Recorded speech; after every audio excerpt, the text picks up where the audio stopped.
Adam, but I am going to turn this. I'm going to turn this over to probably one of my dear friends and probably the greatest mortgage coach I have. Guys, our EVP of Sales, Miss Robin Lavasser. You have to be afraid of that. Mr. Jimmy Reed is on, so be careful, Jonas. I'll take second fiddle to him any day of the week. So, well, welcome everybody. We're always glad to see you come be part of Summit Funding and our lunch and learns that we try to provide value back to the real estate agents. We do that by not only teaching you directly from some of our body of people, but also from top-notch world-class realtors. And this one happens to be a dear friend of mine. So definitely my favorite. Marjorie and I were national coaches for quite a few years hand in hand, and we just became best buds. They generally separate a little bit, the realtors and the lenders, but not her and I. I call her my Little Pony. She generally has some color in her hair and some tattoos on her arms, but I'll tell you what, the woman knows real estate. She has been in the business for over 28 years, has a beautiful marriage, raised two incredible boys, and has balance, which I think is something that most realtors don't realize that you can obtain, both balance with success.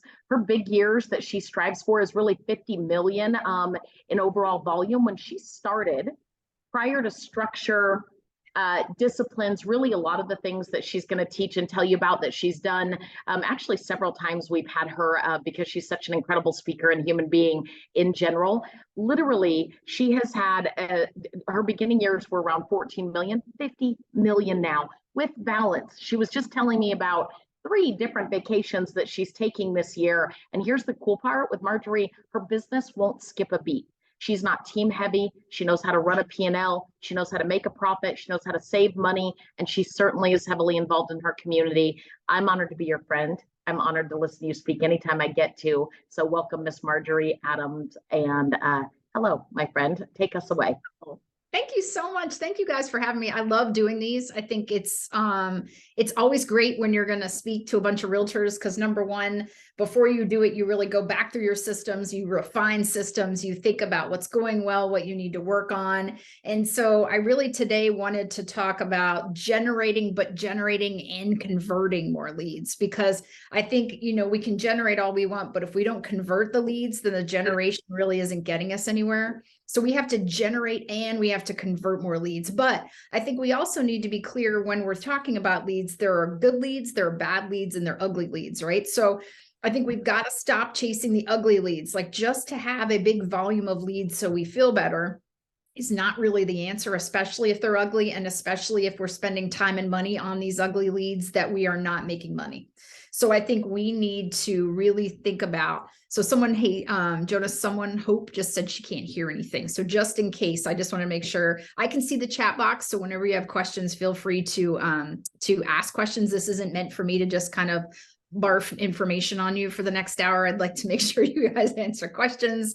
So let's talk about this market. So I think let's talk about the opportunities, because I think so many people want to talk about, oh, the rates are bad and, the market's tough and we don't have inventory and blah, blah, blah, and the economy, inflation. Yes, all this is real. This is the reality and what we work in. But let's talk about some opportunities and things that we need to be working on. So right now, if you're not as busy is not a word I love, but you're not, let's call it productive. If you're not as productive as you want to be, there are things that you should be working on, right? You need to be working on your systems. You need to be working on your checklists. You need to be working on your relationships. Because frankly, if you have survived or are trying to survive on, and I'm not going to pick on the person I was talking to earlier, but like Facebook leads or, the Zillow lead that you're hoping is going to work versus those strong relationships you have, your past clients, things that you can really count on long-term, we got to work on. So 3 things right now. You need to be super motivated, which can be hard because we feel like we've been punched. It feels like it's like December 98th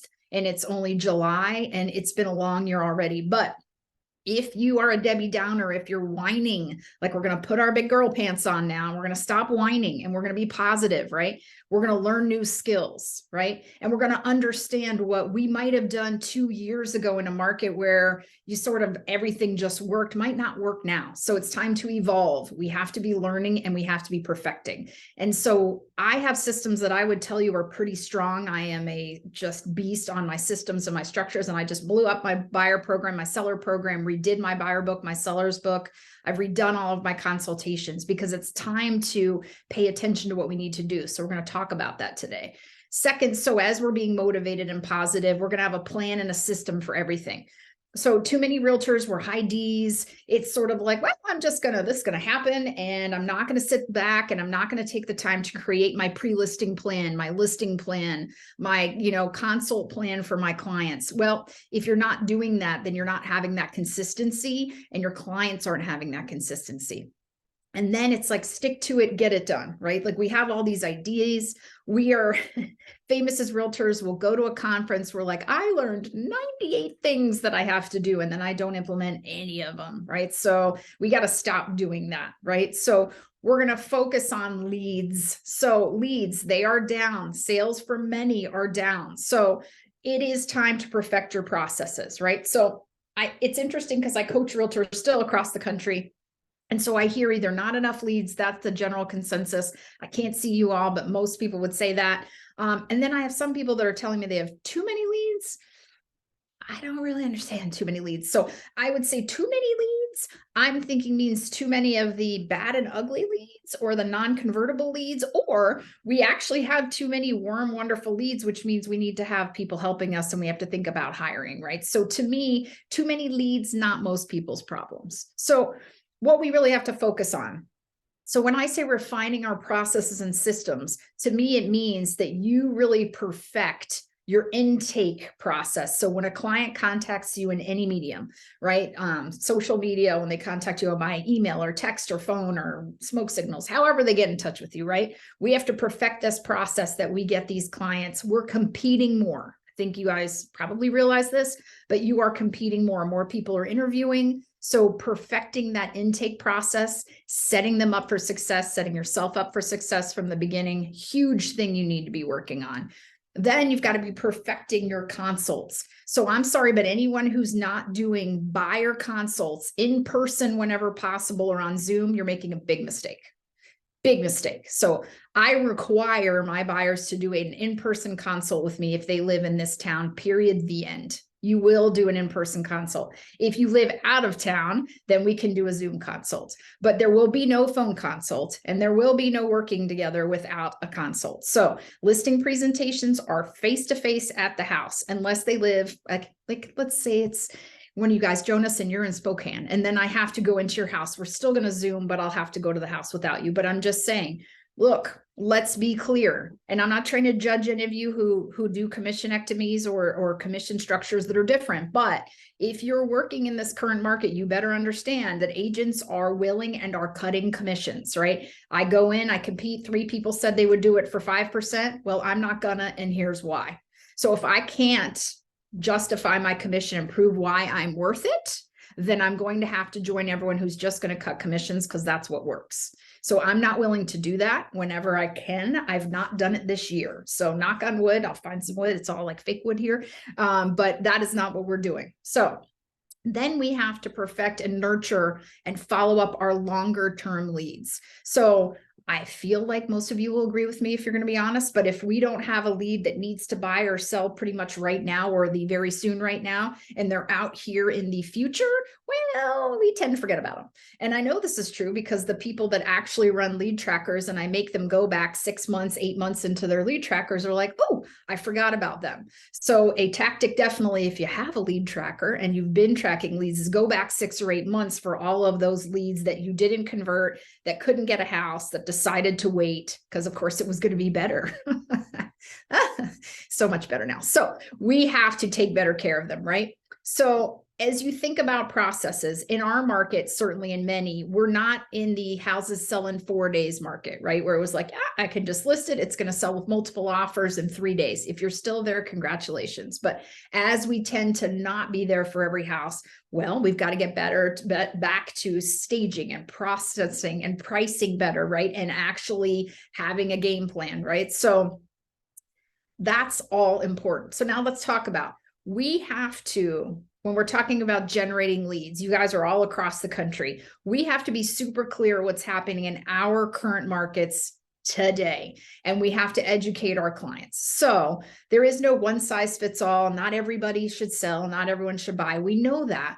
But let's look at lead generation and questions you should be asking and things I think you need to be paying attention to if you're going to remain successful as the markets are changing. So for lead generation, number one, who's moving right now? I mean, I'm not really asking you this if you could all answer, but you know, for people that take notes, like you guys that all remember everything, I note everything down. Who's moving right now? So people in general in this area that are moving right now, one, are first-time home buyers. That's super fun to be a first-time home buyer right now, but we'll talk about that. Also, I'm going to call them boomers, or people that are moving because they need one of two things. Different space. Understand, I've done this 28 years. So years ago, you know, they'd leave their 3,800 square foot house for the 1,500 square foot one level. Ain't doing that no more.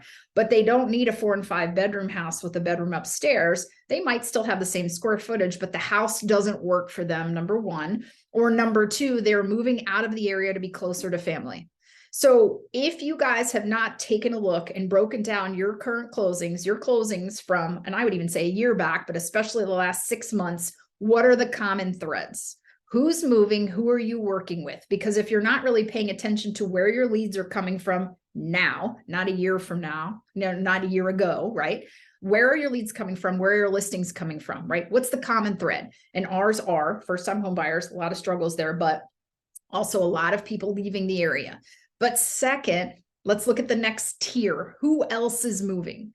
It's anyone with a life change, right? So people moving now tend to have to move. I don't know about you, but in our area, not a lot of people are just, hey, I'm going to move just for fun, because yes, they can sell for more, but where are they going to go, right? That next step is the kicker. So if they're going to build and have flexibility, right, and they have equity and they're going to do different things, but a lot of people are not moving because they don't want to deal with the uncertainty of the next step, right? So, but life changes, divorce, marriage, moving closer to be family, job relocations, all of these things are life changes. People required move with life change. So think about the messages you're sending out as realtors and who you're marketing to. So for example, your videos that you're sending out, your social media posts, your blog posts, your letters to your clients, everything you're doing to lead generate,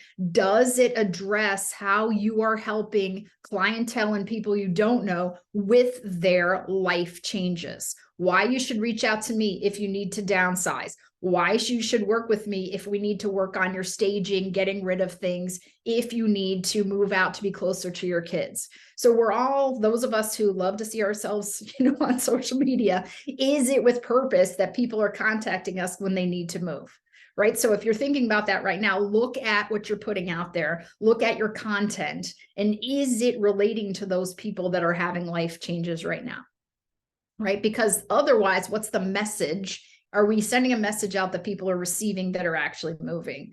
And then think about a big shift that we all need to be thinking about is who is not moving. Okay, so what about people who bought, let's say in the last 3 years, who got a 3% interest rate and who paid $100,000 to $300,000 over asking because that's what was required. So if you think about the demographic of a typical buyer, it used to be they'd move every 4 to 7 years. Okay. So I don't know if you read the NAR statistics, but you should. And so the NAR statistic in the last report, now we all know buyers are liars, but the buyers who purchased said they think they're going to stay 14 to 18 years. So for all of us like me, who were very past client heavy in their clientele that came back and came back, if they're not moving every 3 to 7 years, but they're going to move every 10 to 15 years, we don't have that repeat business that we've counted on for a longer stretch of time, right? So what space? So in other words, what am I going to be replacing those leads with so that my business doesn't shrink down? Because I'm not willing to just go, you know what?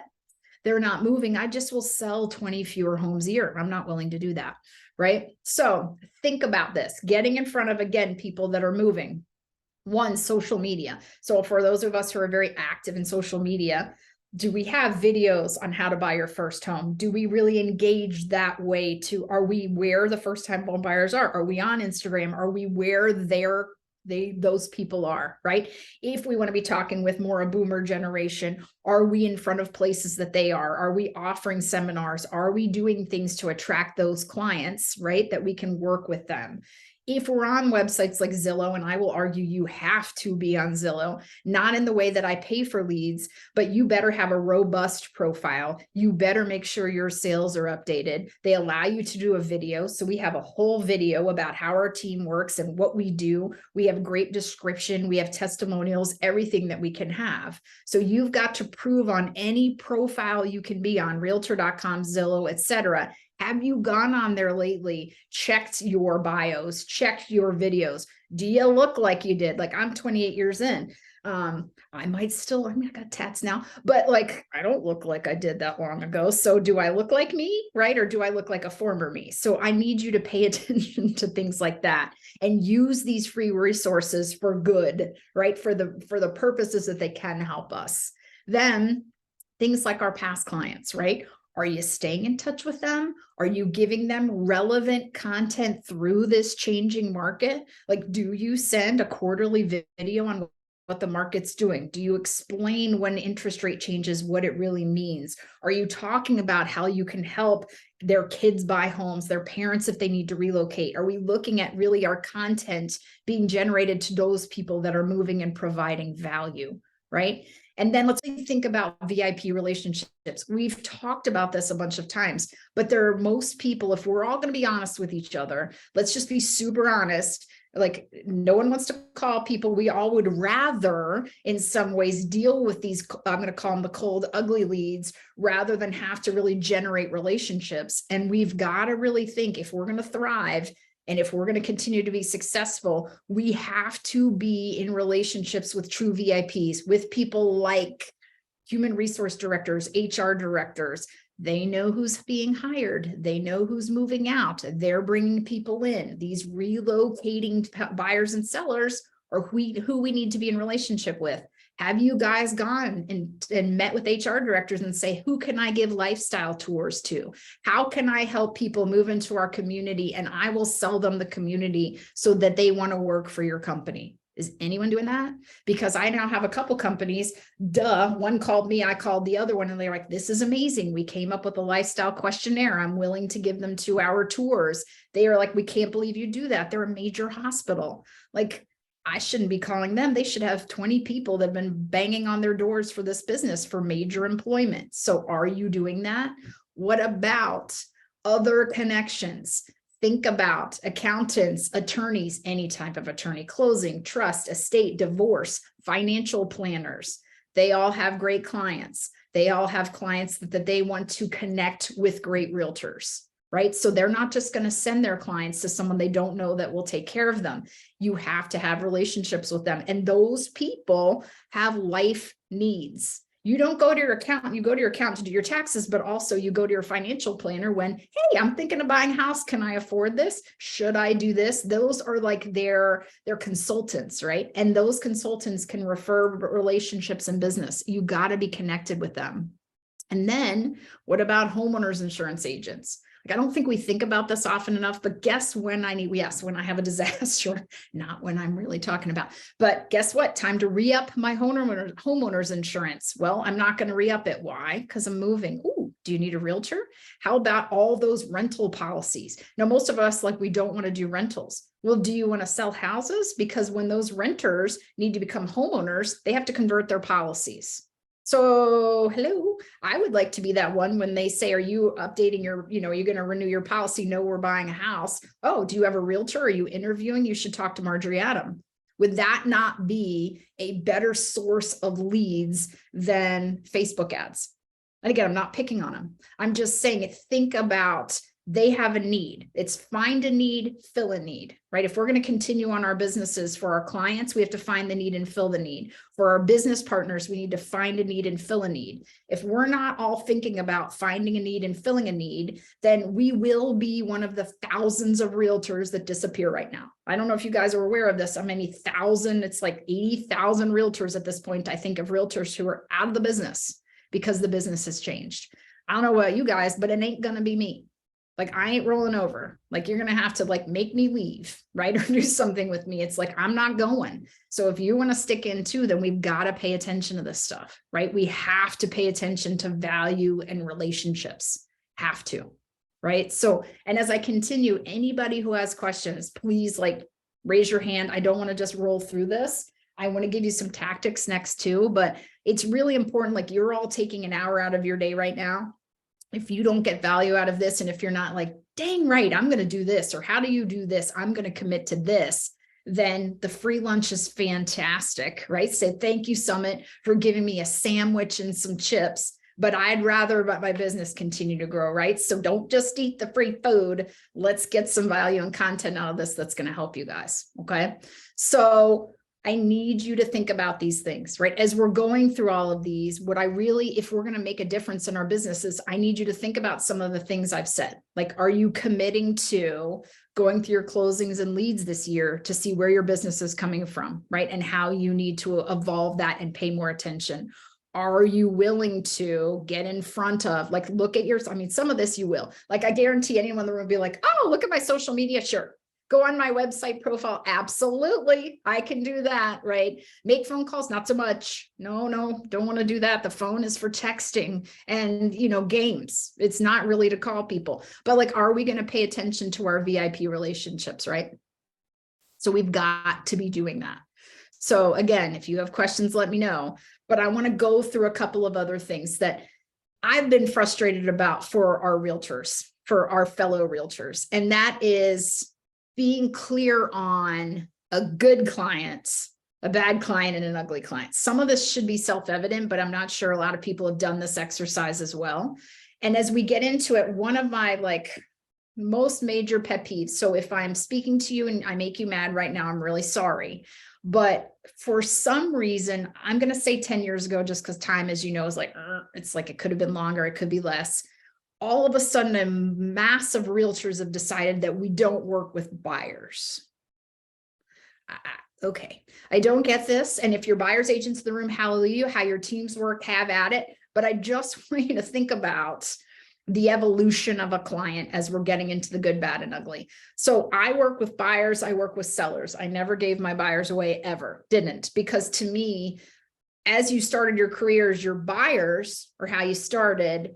And then your buyers become sellers, right? And they grow your database. And so those people who say, I'm only going to work with sellers, especially as you think like at least half those people leave, right? A lot of sellers leave the area, which means your database gets smaller, right? And so if I'm not really focusing on buyers, I'm giving away a vast majority of my business, as well as when I work with a buyer that buys a house, I can get 5 to 10 referrals from them. I can also get them on their next moves when their family moves into town. So like one of my first buyers in my career, I've probably had 30 transactions from.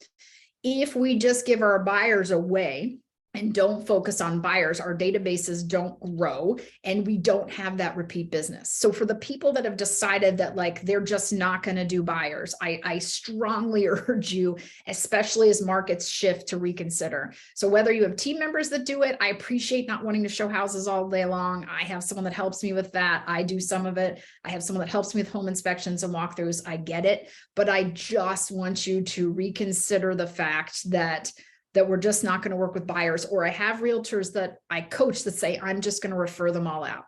And that makes me nuts. I just think that's a huge mistake. So I want you guys to consider the lifetime and value of a buyer that you need to really continue to keep in your database for database growth and for a long-term career. So I just wanted to say that because it's become a trend that I just am not a fan of. All right. Good client, bad client, ugly client. So again, I can't see all of you, but how many of you done the ideal client exercise, right? Like, who is your ideal client? Anybody? Like I can sort of see, I can see the Stockton branch. So you all look lovely. You're very small, but I can't see if anyone's raising their hand. But I need you to think about this, because why are we so willing to run like crazy people? And by the way, many people who burn out, it's because we don't spend the time to really focus on a good, bad, or ugly client, right? So I'd like you to write down who or what is my ideal client, right? What does my ideal client look like? So I can see some of you. You should write it down, really. So what does my ideal client look like? Who is my ideal client? And a lot of people are like, well, that seems kind of dumb. An ideal client is someone that will close because I need to make money. Yeah, I get it. But so let's talk about it. So a long time ago, we were like, okay, what is our ideal client? Who is our ideal client? So let's look at some of the things. I'll tell you what we wrote down, and I want you to really think about this because we'll get into the bad and ugly too.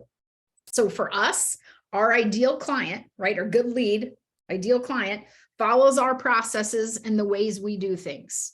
I do not need someone to tell me that they bought one house. This is always the best. I've done this before. Oh, that's so sweet, Pumpkin. You've done it once. I've done it like 3,000 times. I do not need to hear how Uncle Fred did it or how you did it in Texas or how you're just going to run this show your way. Like in the lovingest way possible and with all the kindness in the world. This is my show. We're going to do it my way, right? Because I know my way works. So they're willing to price correctly if they're a seller, right? Like within reason, I appreciate. And then Jonas, you take control right away. What's your guess?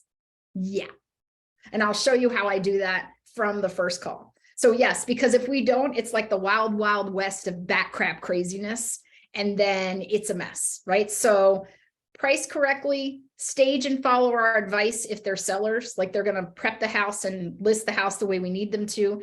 They're motivated to buy or sell and work in the current market conditions. So if I can tell you from every realtor I coach, the biggest struggle is we didn't set them up properly from the beginning so that they understood this is what it takes to buy a house in this market, right? In this market, you have to pay X over asking. Now, some of the stuff I'm just generalizing. In this market, you might have to be willing to forgo an inspection. In this market, you have to put down this much of a deposit. You have to be willing to add this escalation clause.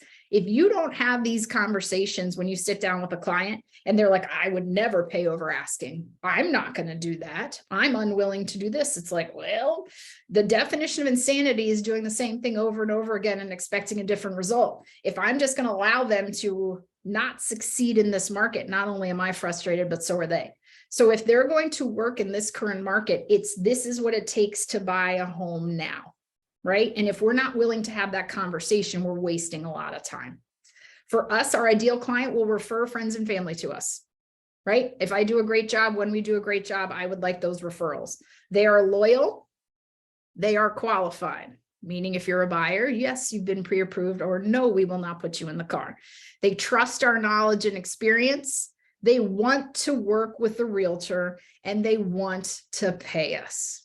I am not out there to call. You want to talk about miserable calls. You want to start with calls I'd never make. I'm going to call every for sale by owner and explain why they should pay a realtor. No, thank you.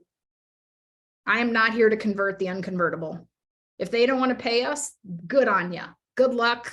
Godspeed. I'm not chasing you, right? And then I'm very also clear, who do we work with in what in what geographic region and what price point? We're very open on our price point.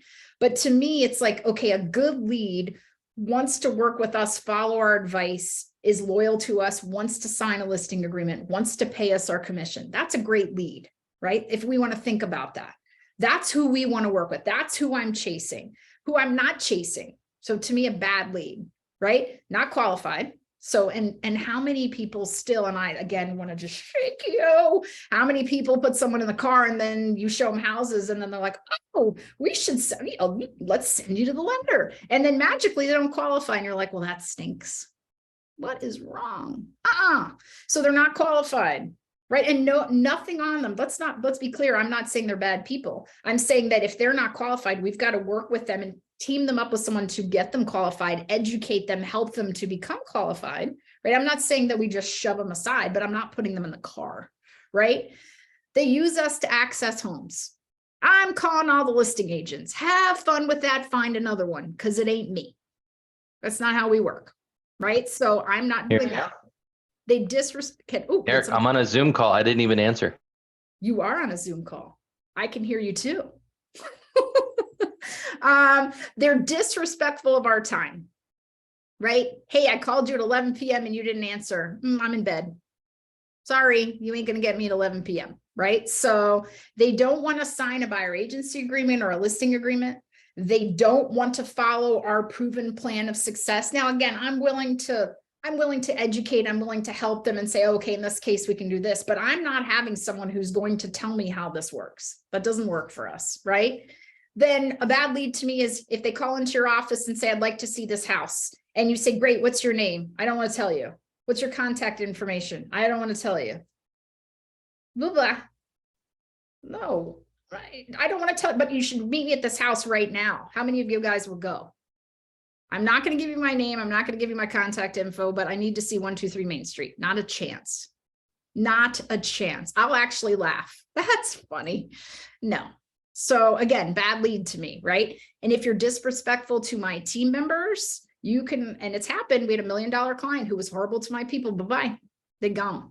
So that's a bad lead, right? So you have to understand those are parameters that will not work for me. And then an ugly lead, like an absolute no, unethical, lies to us, breaks agreements, is, you know, against racial class, and like those to me are we're not even going to have a conversation, right? That's an ugly lead.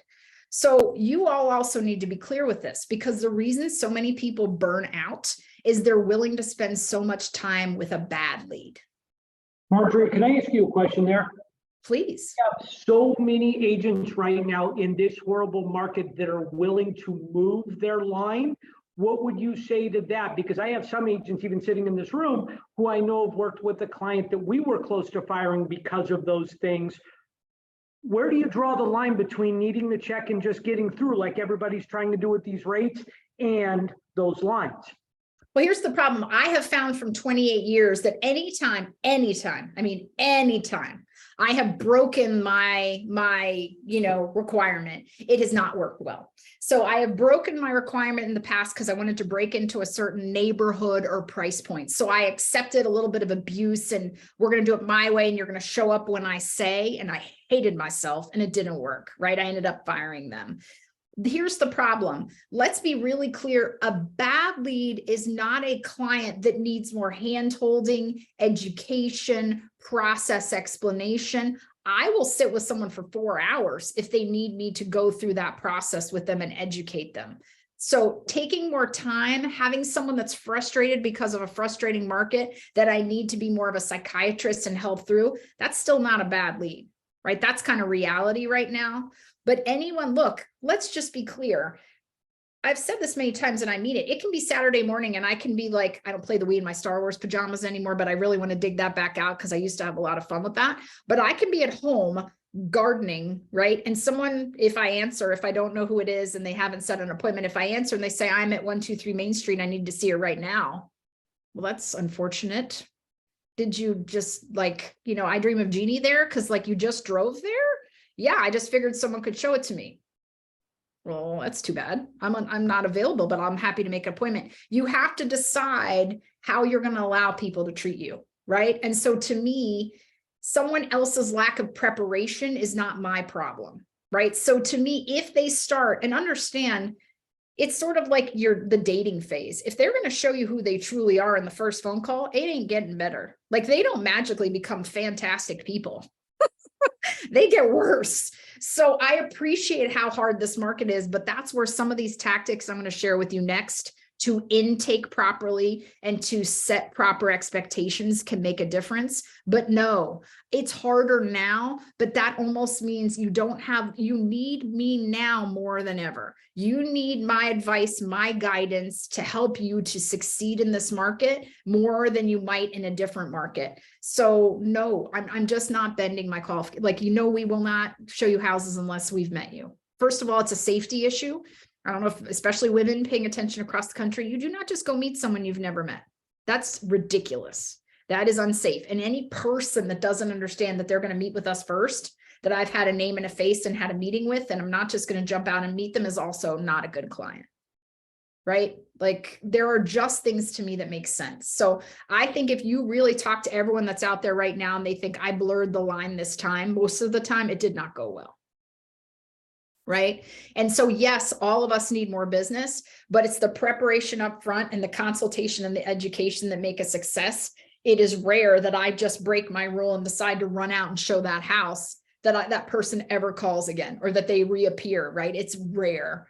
Right. They're like, oh, and if you don't ask the right questions, it's like, oh, my agent, my out of the area agent, they'll take over later. It's like, no, they'll take over now, right? If we don't dig deep enough, we're wasting a lot of time, and none of us are here to waste more time. Again, if you're here to waste more time, good on you, but I'm not. Right? Does that make sense? I think that's where we have to decide for me, because each of you is a you. For me, these are my lines in the sand. This is how I work. These are my expectations. These are my benchmarks. This is what works. This is how I can successfully take you through a buying process or a selling process by following this proven system. Yeah. I mean, because otherwise it's like Wild West, and I'm just, maybe I'm too old. I've done this too long. I'm just not willing to do it anymore. And like I said, I've tested it. I've said, oh, I'll try this program, or I'll run out, it's Saturday and I'll leave this event and I'll go show this house because I need to do it. And then they're like, thanks, see you later. I'm like, you are so dumb. Like, you know not to do this, right? So I just think it doesn't make sense to do it. I really do. And anyone is welcome to, if it works for you, good on you. But I think most people will say it doesn't. So I think this clarity is important, but let's then put this to practice, right? So we're all here, we're like, okay, ideal client. And again, we can bend some characteristics of our ideal client, but so let's really talk that through. If you're not qualified, are you an ideal client? And am I wasting my time? If I don't get you pre-approved before you consult with me in this office, I'm wasting my time and your time, because you're going to come in here and how do I set you up on an auto email? And how do I talk about your wants and needs in your ideal home when I have no idea what you can afford? How do I tell you how to construct an offer that's going to win in a competing market if I have no clue what kind of loan, how much money you have? That's a waste of time. And that actually means that client should be mad because I cannot advise them like I need to through this process, right? So it's like there's a system that works and we got to follow it. So, all right, let's really look at this. So intaking clients, right? So that first call to me is a big make or break. That first contact to you, when they reach out to you and say, I want to buy or sell a home. And again, whether it's via email, whether they call in your office, get you on your cell phone, whatever it is, how do we intake that client for success from step one, right? Like, how do we differentiate from the first part? Okay, so to me, again, shockingly that I'm going to say this, you follow a system always, not sometimes, not on Tuesdays, not when you feel like it, always. So we have an intake process, and I can pull people in, they can tell you, I do not deviate from the intake process. I can be in my car and I do it myself, and I will pull over and I will do the process because it works, right? So we intake, they call in, and there is a lead questionnaire, a follow-up questionnaire. So again, I can't see everyone, but how many people have an intake follow-up questionnaire? Good for you, that they follow every single time. So why not, right? Because what happens is it's like, oh, I'll pull out the post, I have this in case someone had questions I wanted to write down. So I'll just jot it down. Great. And then you're like, oh, I didn't ask that, or I didn't ask that, right? So let's really look at it. You've got to have an intake questionnaire. Now, I'm a fiend for checklists, but I'm also someone who's very structured in my meetings, right? So to me, you have an intake questionnaire. We have a folder that's set up. I have a meeting process checklist, right? Like, I am no joke when it comes to this. The systems, the process. I have a buying guide. I have a selling guide. I have an interview questionnaire. I have a wants and needs assessment questionnaire. Like, we go through it all. Like, how we do it is systematized, right? So you or whoever intakes this lead has to do that. Now, let's see if anyone, what is the goal with every single lead? What's the goal? Now, obviously to convert them, for them to buy or sell a house, to pay our bills. Yes.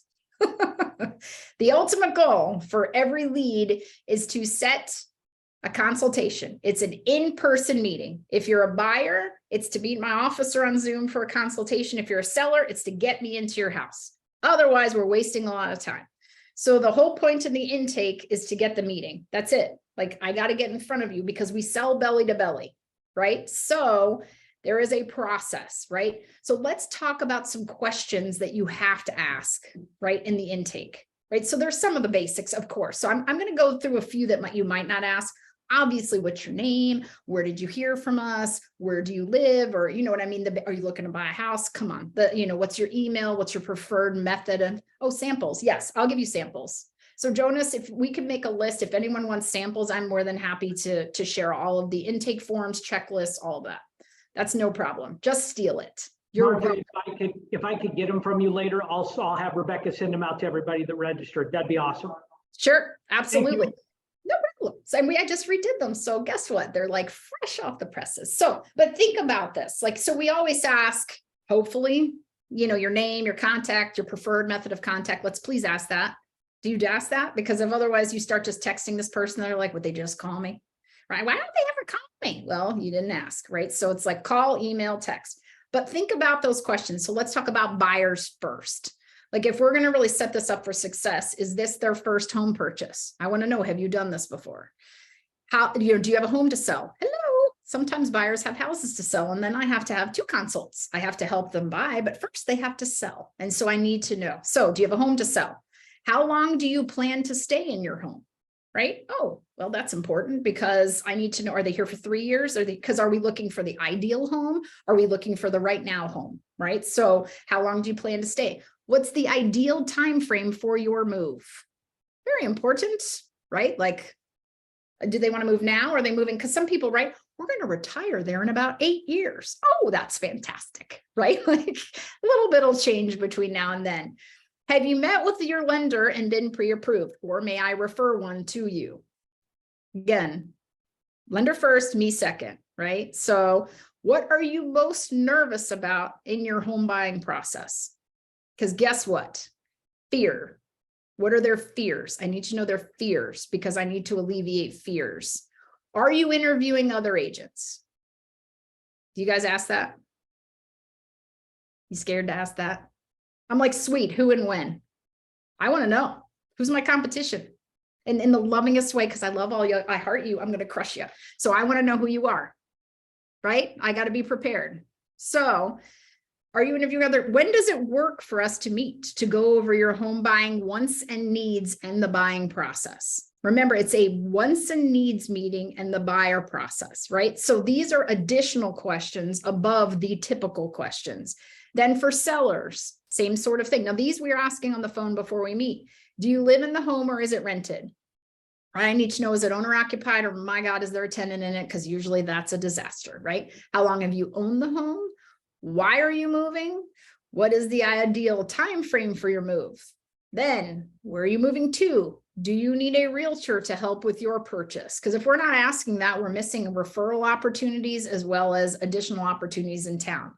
So this is one that Haley and I, so Haley Garcia, so we coach together. She added this and I really think, wow, especially as more people are interviewing, this question adding it has been a game changer. So if little people with pencils don't write this one down, I don't know what you need, because Haley is someone that competes for some of the most like high dollar listings you can think of. And I compete a lot too. For our appointment, what is the one most important thing that I can provide you at our meeting? What's the most important thing that I can provide you at our meeting? Because what they tell me right now is hey, I'm really worried about, we got to talk about staging. I'm really worried about pricing. I'm really worried about time on the market, because then I can make sure I get to the most important thing. I also ask them, what are you most nervous about in this selling process? What makes you most nervous, right? Are you interviewing other agents? Dang right, I asked that question. And then who and when? I'll ask that too. And have you had a recent appraisal? And do you have an opinion of the value of your home? Most people are like, oh, I don't want to ask that. Why? If they're crackheads, I want to know before I go. So we got to think about in the intake, what are we doing to prepare ourselves and to stand out at the appointment, right? So we can't just say, where do you live? Oh, you want to meet Thursday at 4, see you then, bye-bye, right? So that is part of that question. Yes, I will share all these questionnaires, but then, right? And what do you do next? Obviously, you set up the appointment. You send them a confirmation email. You send a pre-listing packet. You email them a buyer's guide packet with homework for the meeting. You send them the lender contact if they don't have a lender. I sometimes do, even if they do, because I want them to really connect with my lender. We send them a video 48 hours before our meeting with an explanation of how the meeting will go. We call and confirm 24 hours before we go to the appointment, or they come in for the consult. So we stand out before we meet, right? And if you're competing now, that's pretty important. So I want you all to think about, if that seller or buyer is calling you and 3 other people, because that's not that uncommon. They're interviewing 3. Everyone's, I don't know what the game of 3 is. Sometimes now it's 5. I'm seeing more 5. I'm like, do you really? I ask them, you really want to have 5 of these meetings? And they'll say, well, you called first. And I say, I win.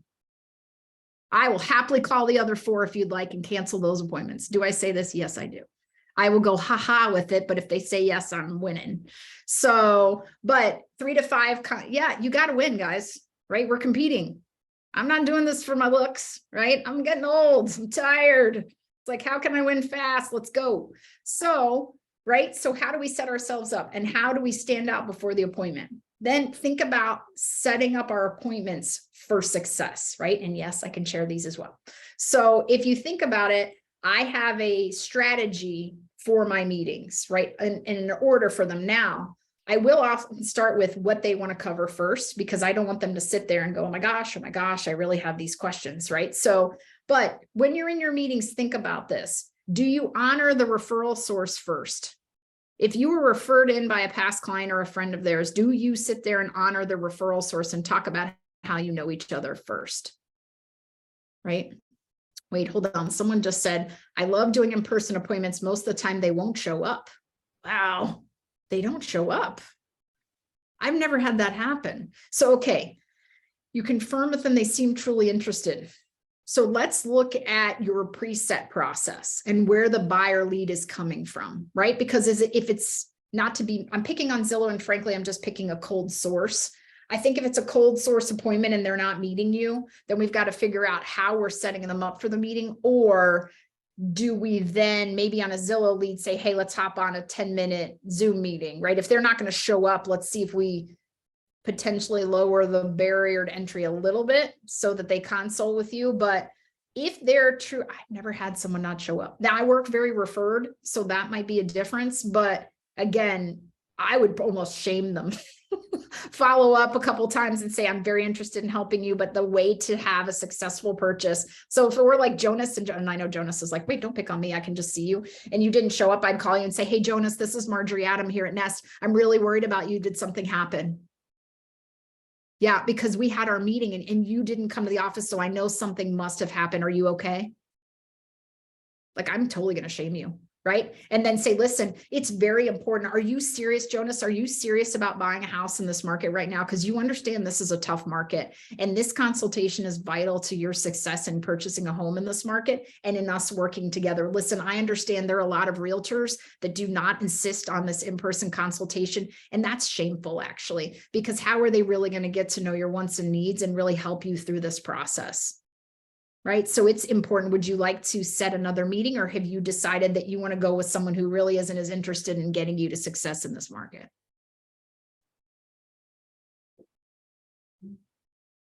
Right?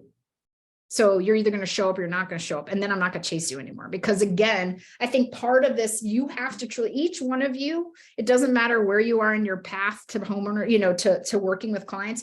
You have to believe, I truly believe that if you work with me, and I'm not saying everyone else is bad, but if you work with our team, with my experience, our experience, the service we offer, how we take care of you, we go above and beyond, we have fun doing it. We will spend the hours and time you need. We are going to get you to the closing table and you're going to love the experience. And I believe this, that you need to work with me and that you're making a mistake if you work with someone else, right? So if you guys are like, man, I don't really believe that, you have to believe it, right? Now you have to back it up. You can't be like, I'm fantastic, and then screw up the whole time. You can't suck. Yeah. Oh, Grace said, can you please repeat the shaming verbiage? I think we recorded this, didn't we? Are we recording this? Oh, good. You know what? We could just make sure you guys get a copy. But basically, why would you not, like, again, if it were Jonas and he didn't show up, I would definitely start with, hey, Jonas, are you okay? Right? Like, why not? I know something must have happened to you because we had a meeting here at 5. I know we spoke yesterday and you didn't show up. So what happened? Are you okay? Like, really, I would shove it. And then say, are you serious about purchasing the home? Like, if we're going to repeat back, it's, if you're serious about this and you're committed if you're as committed as I am, we need to reset this meeting. Is that what you want to do? Right? I'll go through. So Sean's asking about the team. So Sean, I'll hold that for 1 second and then I'll kind of go through the team for you guys before we end, if that's okay. So let's talk about the meeting, right? We're having a meeting. So your consult has to be dead on point, especially right now, because the market's shifted and you have to lead them in terms of to success, right? So setting up proper expectations, right? So we honor a referral source. You've got to build rapport. You're not going to work with someone that you don't feel like you can trust and communicate with. So it can't just be, you know, how old is this? And did you do this? And right? There has to be a connection with them. What's most important? What are their fears? Tell me about your pets. Like, we've got to connect with them. Missy asked how long the buyer consult is. Depends on the buyer. Often it's an hour, sometimes an hour and a half. If they need longer, that's fine. If it's 45 minutes, we're both high Ds. As you can see, I can talk fast. Right? So if they're engineer like CSs, woo, doggies, then I need to woo, take the coffee down, right? Have a little Zen moment, slow my speaking down. It's a little painful, but that can take longer. And right, if we've got to get into stats and everything, bring it on, because I will do it, right? We can talk about every question you want answered. So to me, I usually will allot 90 minutes, not scheduling anything in that 90-minute process to make sure we have enough time for our consults. For seller meetings, I give 2 hours. I leave 2 hours for me to be in the house, because if they have a lot of questions, that's the best time we have to connect, right? So don't rush through these meetings, because if you do, if you're not showing interest in asking the right questions and connecting with them, someone else will. So I want to be that person that they know will give that time that they need to help them through this process. So, okay, build rapport. Then you guys should be doing a full wants and needs analysis. Do you guys do a wants and needs analysis? That's literally what must the house have? Why? Well, hardwood floors. Well, that's a want. That's not necessarily a need. 4 bedrooms is a need. Okay. So Jonas, if it has to have 4 bedrooms and you're going on Zillow, because we all know you guys are going to Zillow stock, and that's cool. But when that house only has 3 bedrooms and you tell me you want to see it, I'm going to say what? I'm going to say no, because it doesn't have 4 bedrooms. Must it have 4 bedrooms? Yeah. Okay. Then we are not going to be going and looking at any houses that don't have 4 bedrooms. Do we both agree right now? Or do we need to say 3 bedrooms? I'm happy to change it, but we want to be clear. If it's a need, it's a need. It needs a garage. So what you're saying is you will not visit any houses that don't have a garage. Yep. That's what I'm saying. Because then they're going to call you about a house. And guess what? I'm not showing it to you. Doesn't have a garage. So set yourself up for success. It needs this. Does it? Does it really? Because we all say buyers are liars, and they can change. And I tell them, we're going to set this up. Your search is going to be set up with your wants and needs. If we need to amend it, we absolutely will. But this is what I'm going to tell you, right? It needs to have 1 acre. It has to, not 0.95, 1 acre or more. Okay. So half an acre, no go. Nope. Cool. I'm saving myself a lot of time, right? So wants and need analysis. What do they need? Ask open-ended questions. Then fear. What are they afraid of? Right? How do we manage their fears? How are we going to take them through their fears? And then especially for listing appointments, you guys need to do stats, stats, stats. Your stats, 90-day stats, your market stats, facts, days on the market, list to sale price ratio. You guys have to be all over the stats. Absorption rates, you've got to speak stats, because but guess what? They all think it's March of 2022. And that their neighbor Celia, who had a really bad house. I mean, you should have seen Celia's house. It was terrible, but it sold for 200,000 over asking. So we should get 400,000, right? You're like, crackhead, that ain't gonna happen. So you've got to have stats for the last 90 days, not what Celia's house sold for, right? So then explain processes for buyers. Here's how showings work. When are you available to look at homes? Not 5 o'clock and every Saturday, but, oh, do you work every day from 9 to 5? Oh, you do? Okay. Oh, but you don't start until 9. Cool. So we could go at 8:30. That's a win. You have an hour for lunch. That's a win. Oh, you never work on Thursdays. That's a win. So for everyone that's like, all I do is show houses nights and weekends, it's like, do you set yourself up for success in showings? Do you explain the market and how you can get into houses and how Showing Suite works if you use that, right? So what does it look like now? And then if each one of you isn't right now going, hey, Jonas, I'll pick on him again. If you want to buy a house right now, here's what a winning contract looks like, right? You have to do this, you have to do this, you have to do this, you have to do this. Jonas, how do you feel about that? Do you feel like you can compete in this current market? Cool. When if he says no, it's like, hey, I can't take you out of the market. I can't change the market. Maybe it'll shift, but here's where we are now. So again, I think the most frustrated people aren't really saying, You know, if you don't make a cash offer, you're only winning 1 out of 10 times. If we're not doing an escalation of at least up to 10% over asking, we're only winning 1 out of 10 times, right? They have to know this, because otherwise, guess who sucks? You. They're going to tell everyone that you can't get them under contract because you didn't explain the current market, right? You've got to explain benefits of working with you. Then for sellers, it's a process or a plan for everything. And I think this is a mistake we make as well. So we got to show them the listing process, our pricing strategy, our offer review process, our marketing plan. Everything's a plan and a process. It's not just, oh yeah, baby, sure. You like that, right? It's like, here is our winning process to get offers accepted. Here is our process to get you, right? Like you have to demonstrate and show them the processes and why choose you. So I think you guys look at your presentations, right? So if we're setting up expectations for success, are we building rapport? Are we doing full wants and needs analysis? Are we asking lots of questions? Are we sharing our stats and why to choose us? Are we explaining things like showing processes? And do we have a clear plan in the parts of a purchase or sale for offers, for pricing, everything else? Because if we are, then we're outshining our competition, right? And then you close them the whole time. You're assumptive closing them. When we take your photos, right, we will do it this way. When we set up the stager, and I'm already like, we could set up, does next week work? If I can close them right then, we're done, right? Like, I'm not going to wait for 3 more people if I'm one of the first ones in. If they're ready to go, let's go. Again, I'll happily cancel those appointments if that's a phone call you don't want to make, right? If they're too scared to do it, I'll do it. So again, think about things like that. And then I wanted to make sure you guys are paying attention to, because I'm not going to keep you late. I want to make sure we pay attention to those leads that aren't ready right now that we go, whoopsie, and we forget about, right? It's like, she gone because you're not thinking about them. So I need you to think about, okay, how are we staying in touch with them? What follow-up process do we have, right? So to me, it's things like sellers or buyers. You're calling them probably twice a month, right? To check in with them. And Matteo, I'll answer your question in 1 sec because it's a good one. Checking in with them twice a month. And I come up with strategic reasons too. So if they're not ready as a buyer or seller to go on the market right now, I will put both of them on auto emails. I'll put the sellers on auto emails for anything that closes in their neighborhood so that they can be kept posted on stats. And I put me on it too. So let's say it's 60 days from now, Jonas, and your biggest competitor, your neighborhood competition closes. I'll call you and say, hey, do you see what they got for their house? Like, I think with the staging I told you about, you could get that too, right? I'm paying attention and I have value, right? Or I'm saying, hey, it's been a couple months, not much on the market. Don't worry, I'm keeping you, I'm keeping an eye out so that they see you're paying attention. We make sure they're getting emails from us.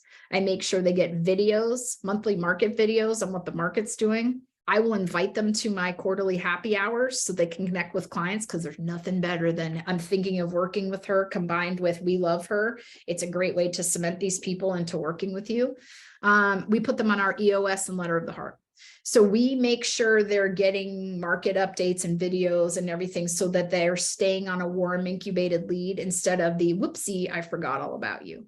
So I want to make sure you guys definitely have a good follow-up system that you build them into, right? And that they're in your CRM and everything else so that they come back to you instead of you going, crap, I should have called them 8 months ago, right? So let's incubate these leads instead of lose them, just with putting them in the systems you're already doing as if they were current clients. Does that make sense? Yeah. All right. So hold on. So, would you ask for feedback if they don't choose you? Oh, you better believe it. And by the way, you could be like God. You could literally be Zeus, right? You could be like the best realtor on planet Earth, and you will not win every listing. You just won't, because guess what? Someone will do it cheaper than you. Someone was their sister's, mother's, boyfriend's, father's, uncle's cousin in the army, right? Like I literally years ago lost one because they were in the same sorority. This is the best part. One of them was like 50, one of them was 25. It wasn't the same college, but they were both tri-delts or some crap. I don't know. And that meant something, right? So it was like, are you serious? Tri-delt over here has never sold a house, but cool, right? They liked someone else's shoes. you're gonna lose, right? But you have to, I absolutely do. If they say we didn't pick you out, call them and say, thank you so much for giving me the opportunity. Can you please let me know why you chose this other agent? And sometimes they're like, well, they were cheaper. And I'm like, well, have fun. Good luck with that. But you know, oh, they said, but in the past, like years ago, one person was like, oh, they had this great, I think it was like a Facebook strategy. And I was like, seriously? Like, so you learn, right? You think, okay, I better make sure I talk about my, you know, this strategy. So always ask, always. It sucks to ask sometimes, but sometimes, by the way, it doesn't always work out with that person. And I will say, if something doesn't work out, you let me know. So yes, you bounce back, you go, well, that stinks. I'm going to prove that and move on. Because if we can't get through rejection in this business, we're in big trouble, right?